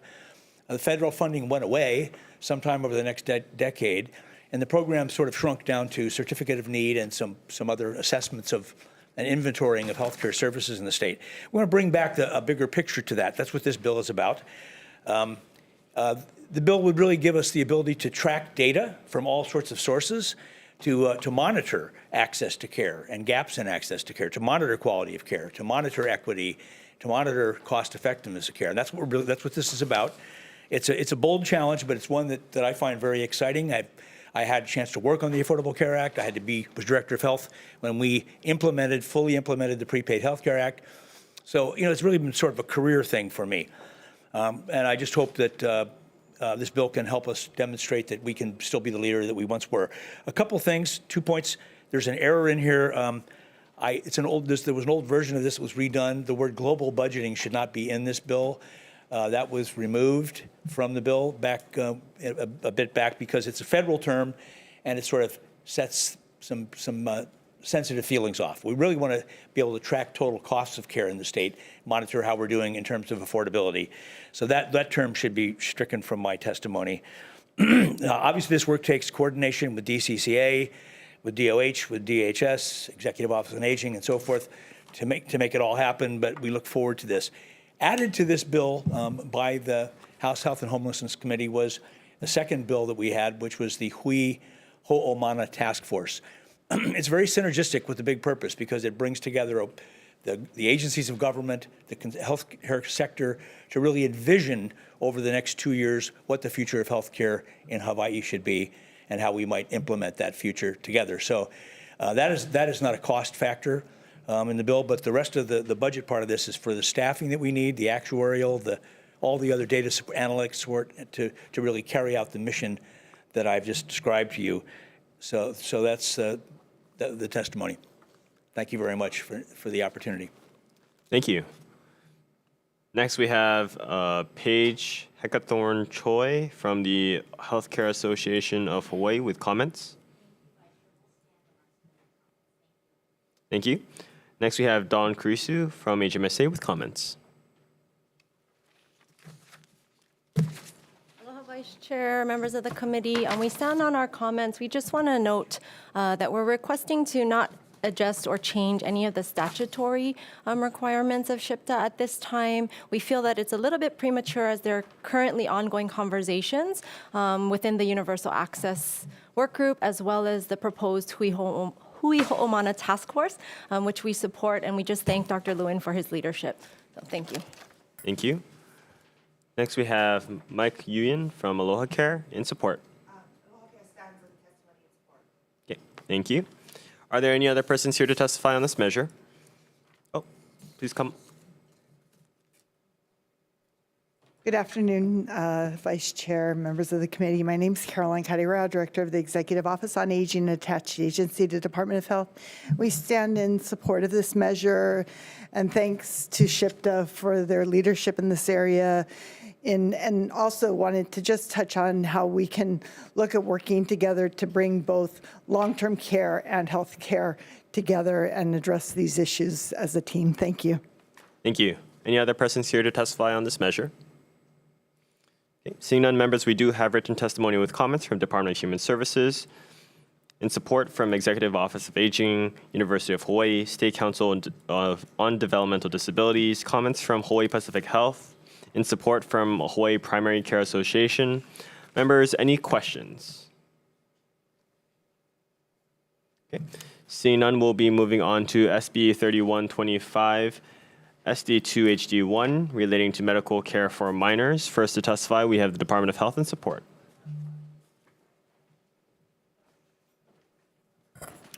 Good afternoon, Vice Chair, members of the committee. I'm Dr. Diana Felton, Chief of the Communicable Disease and Public Health Nursing Division at the Department of Health. We stand on our written testimony in support of this important public health measure to help prevent HIV and other sexually transmitted infections in our youth. I'm here for any questions. Thank you. Thank you. Next, we have Heather Lusk from Hawaii Health and Harm Reduction Center in support on Zoom. Yes, thank you so much, members of the committee. My name is Heather, and the Hawaii Health and Harm Reduction Center is the largest HIV organization in the islands. We strongly support this measure. This actually is the 5th year we have tried to get this bill passed, and in the past 5 years, dozens of young people have gotten HIV and other infectious diseases because we could not prevent it. Ironically, if a young person 14 to 17 comes in with HIV, we can treat them under the current statute, but we cannot prevent HIV with some of the amazing tools such as PrEP. So thank you for the opportunity to testify and to really highlight that this bill will save lives. Thank you. Thank you. Next, we have Michael Goloyuk Jr. from the Stonewall Caucus of the Democratic Party of Hawaii in support on Zoom. Good afternoon again, Michael Goloyuk Jr., Chair of the Stonewall Caucus. We stand in strong support of this bill. We want to thank the governor for introducing this. Like the previous speaker said, it is weird that you can get treated for an STD, but you can't prevent an STD without parental support.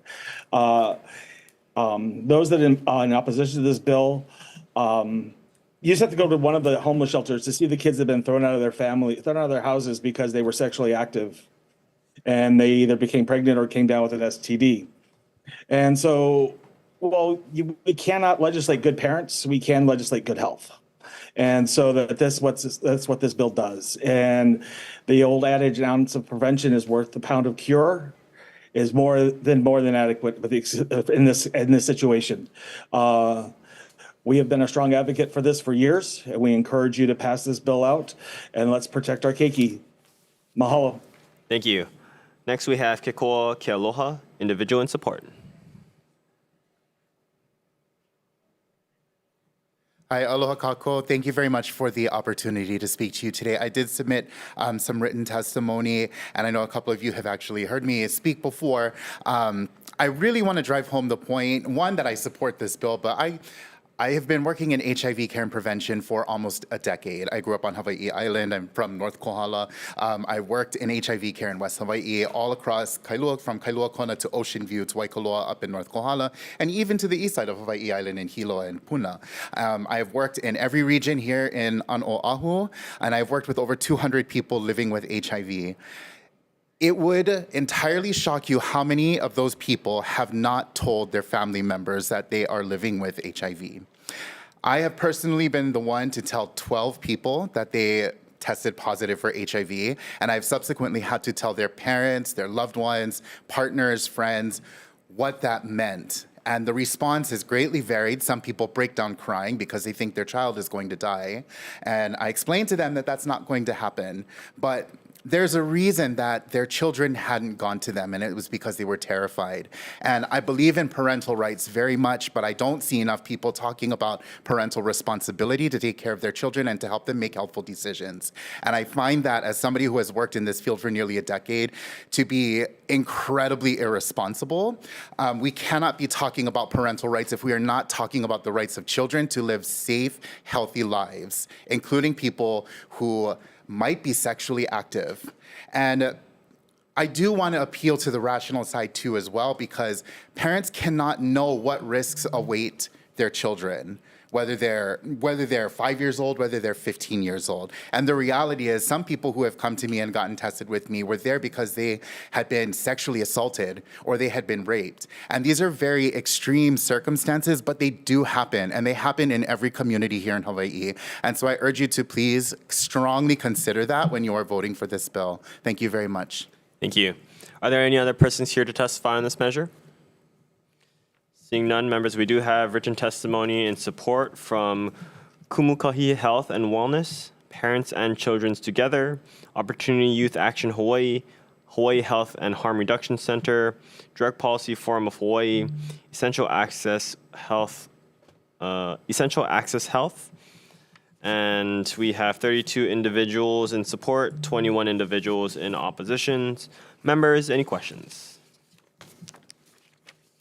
Seeing none, we'll be moving on to SB 3237, SD2 HD1 relating to agriculture. First to testify, we have the Hawaii Department of Agriculture in opposition.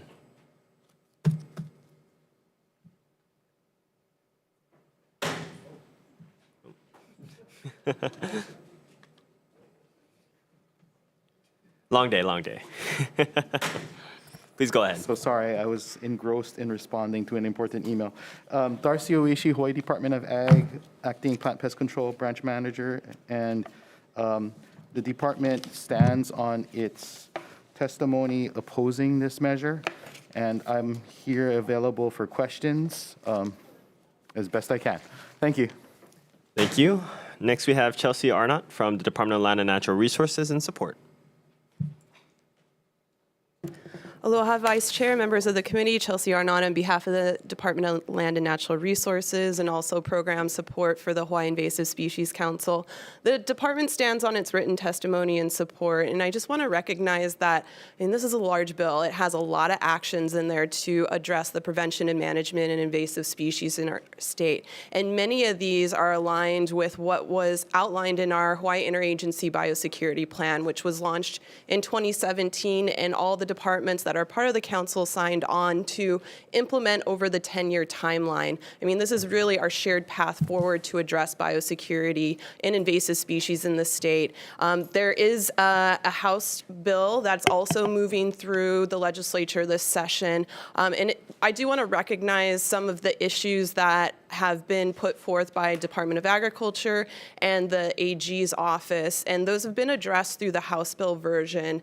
And there's a placard program that's included in there that could be very costly to implement, but there's also a lot of actions in there that are at no cost and would really help us better manage invasive species.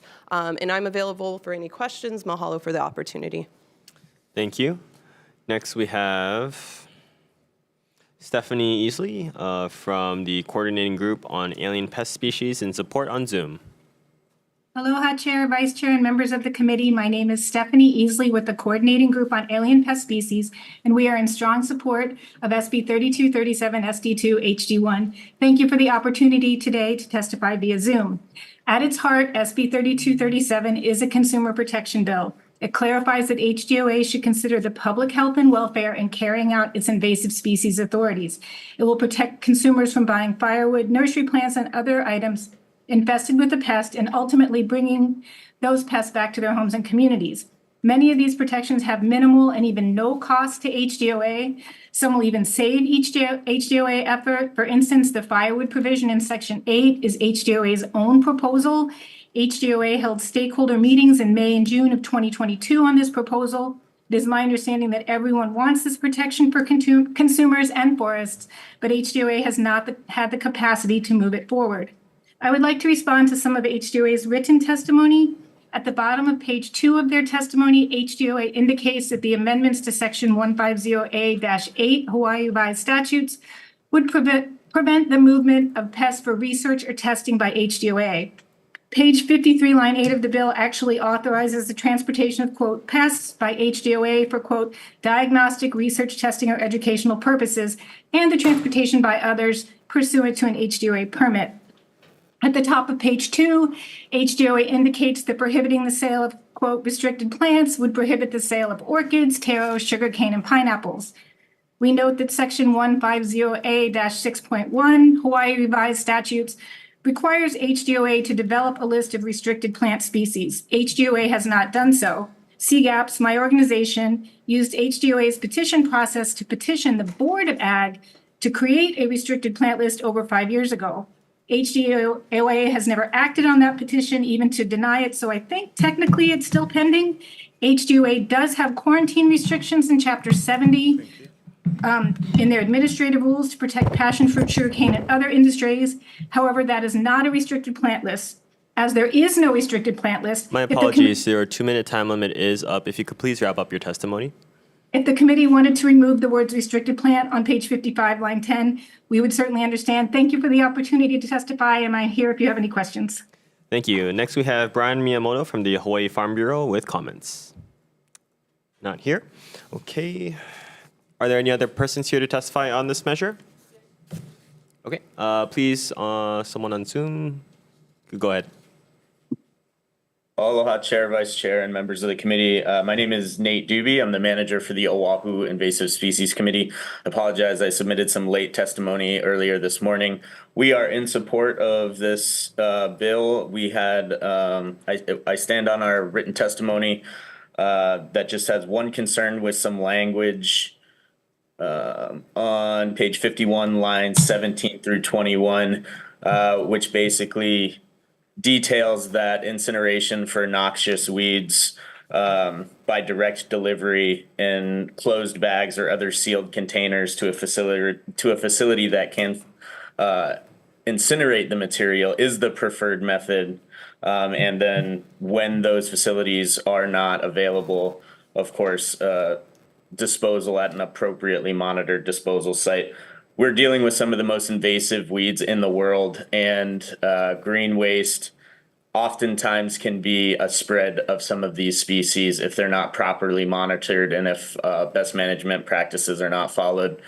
We take that very seriously. It could be the difference between an eradication that's been going on for decades being halted. So in strong support, here for any questions, just with the suggested modification on the language on page 51. Thank you.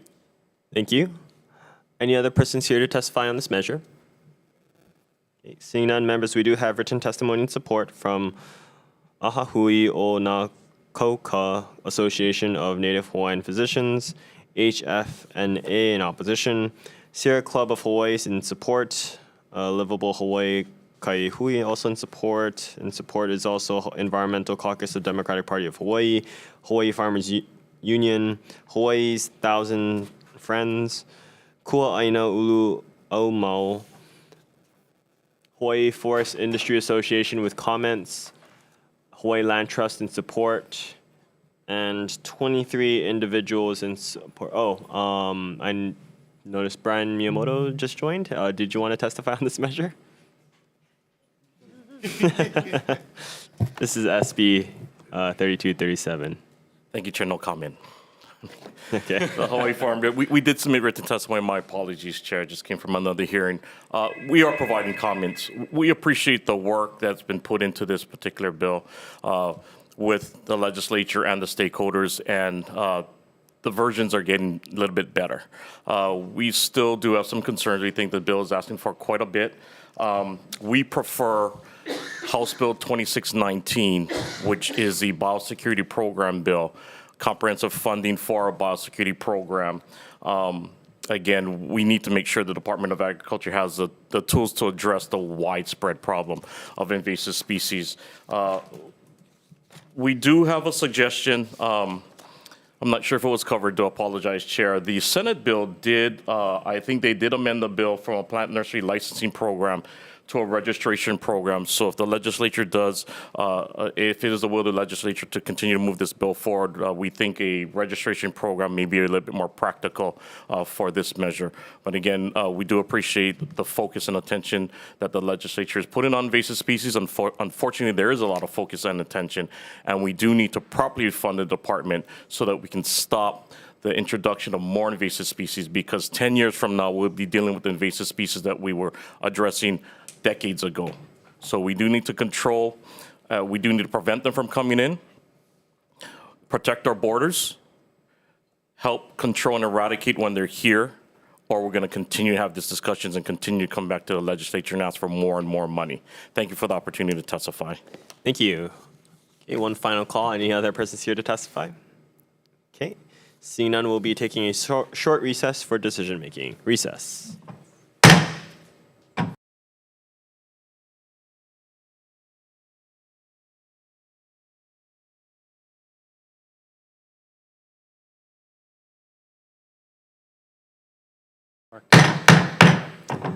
Okay, reconvening this committee. Again, same agenda, same day. My apologies, members. I forgot to solicit questions from members of this committee. This is again on the final item in the agenda, SB 3237 HD1. Members, any questions? Well, okay. I'll be taking a short recess for decision making. Recess.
Reconvening the House Committee on Consumer Protection and Commerce. It is still Wednesday, March 20th, 2024. We're going to go right into decision-making for SB 2726 SD2 relating to condominiums. My recommendation is that we're going to be removing the language in the bill and replacing it with language from its companion, HB 1814, HD1. That is about it. Members, any comments or questions? Okay, seeing none. Representative Onishi for the vote.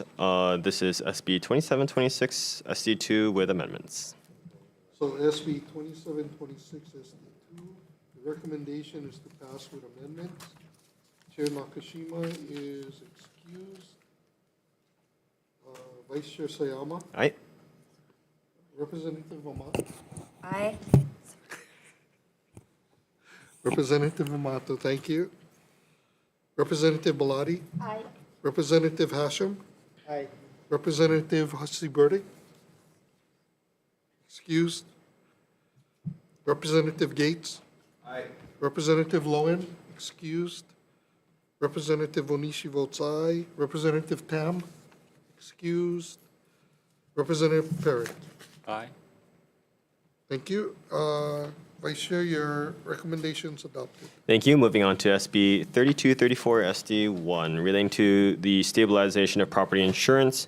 We're going to be defecting the date to July 1st, 3000, and we are also going to incorporate the amendments offered by HIC, including some of the language in their testimony into Section 1, the preamble of the bill. This will be the last two paragraphs of their testimony. Again, this is providing some context to the intent of the bill as well as some context to the issue that it's trying to address. Members, any questions or comments?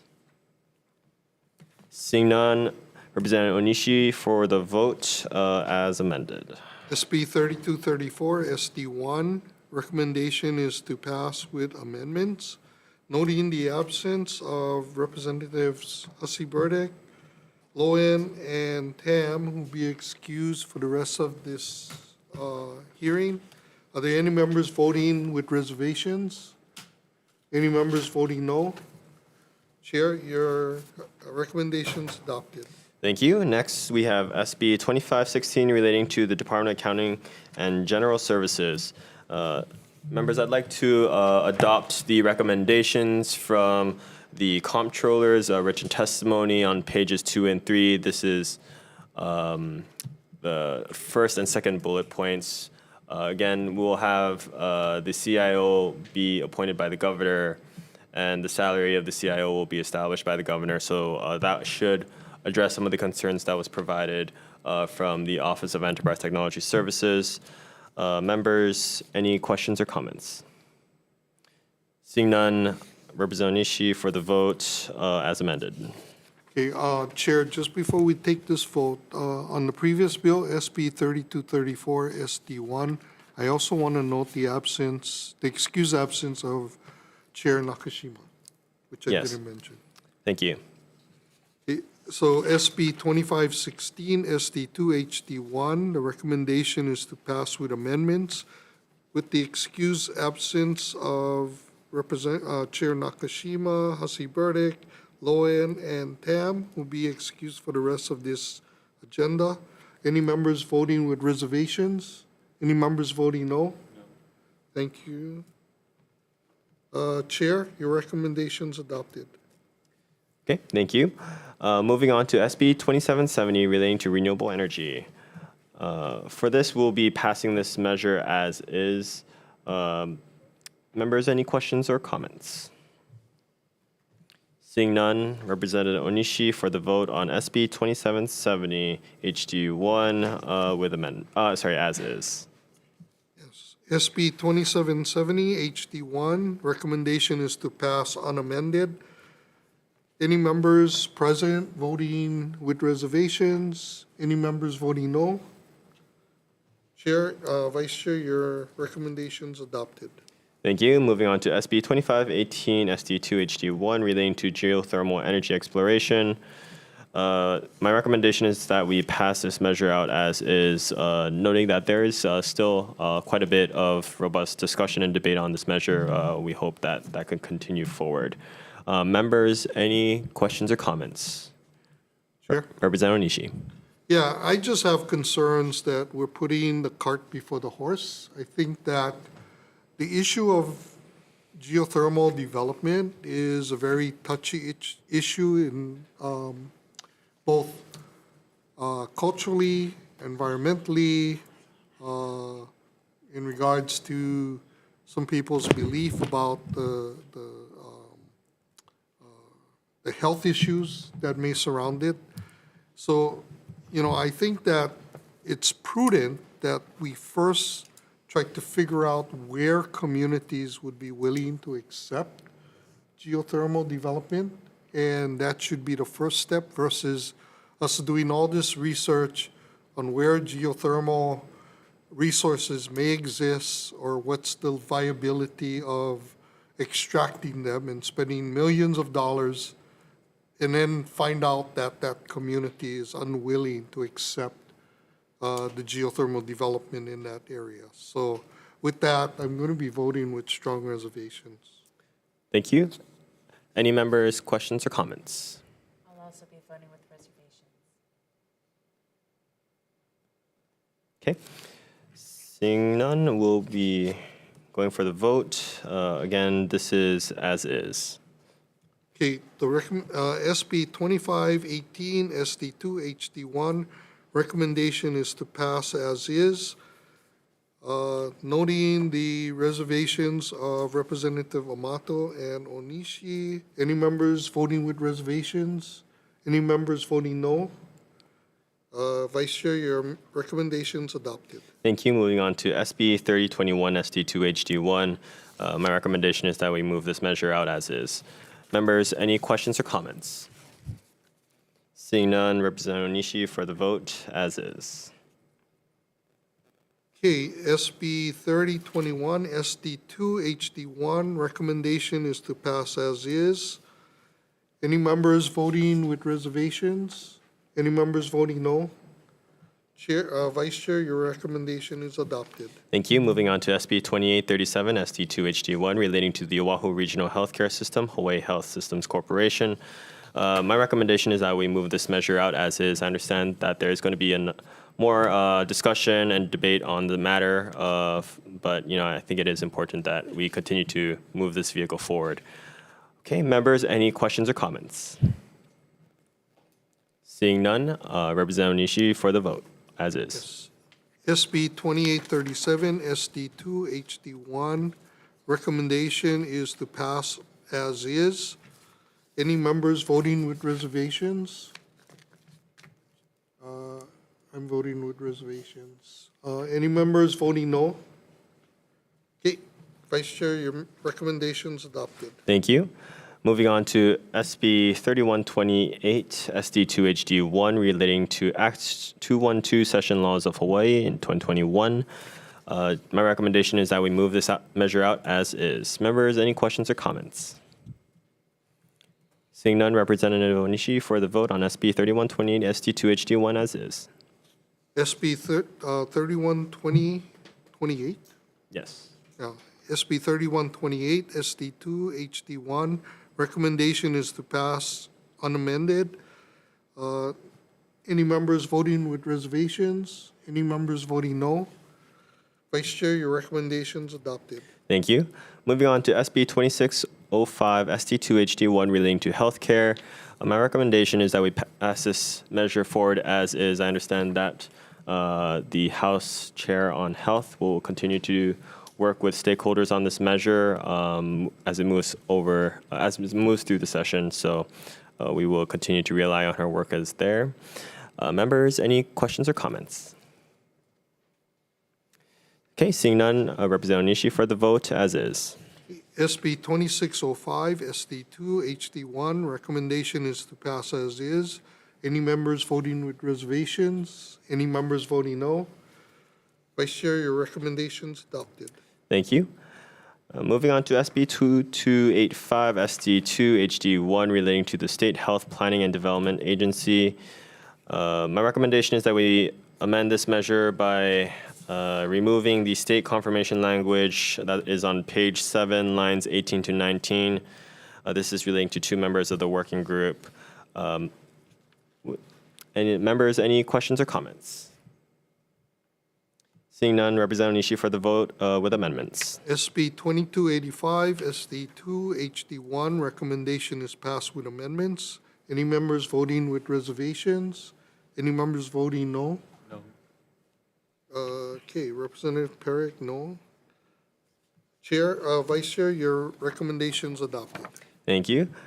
Moving on to SB 3125 SD2 HD1 relating to medical care for minors.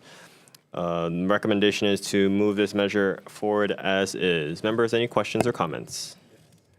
Representative Pierre. I'd like to thank those involved in creating this measure. I believe there's good intent behind it. At the same time, it's allowing minors to undergo medical procedures without parental consent. I think parents need to be involved in the health of the children, and that children shouldn't be making these decisions independently. So I'll be voting no. Okay, thank you. Any further comments or questions? Seeing none, Representative Nishi for the vote as is. SB 3123, 25? 3125. Okay, SB 3125, SD2, HD1. Recommendation is to pass as is. Noting the no vote of Representative Perrick. Any other members voting no? Any members voting with reservations? Vice Chair, your recommendation's adopted. Thank you.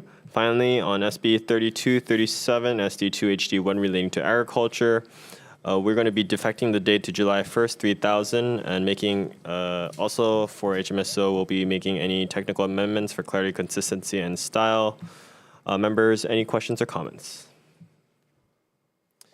Seeing none, we'll be going to the vote. Representative Nishi with amendments. Okay, SB 3237, SD2 HD1. Recommendation is to pass with amendments.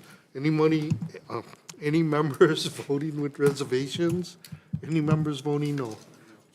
No. Representative Perry. Okay, Vice Chair, your recommendation's adopted. Thank you, members. This committee is adjourned.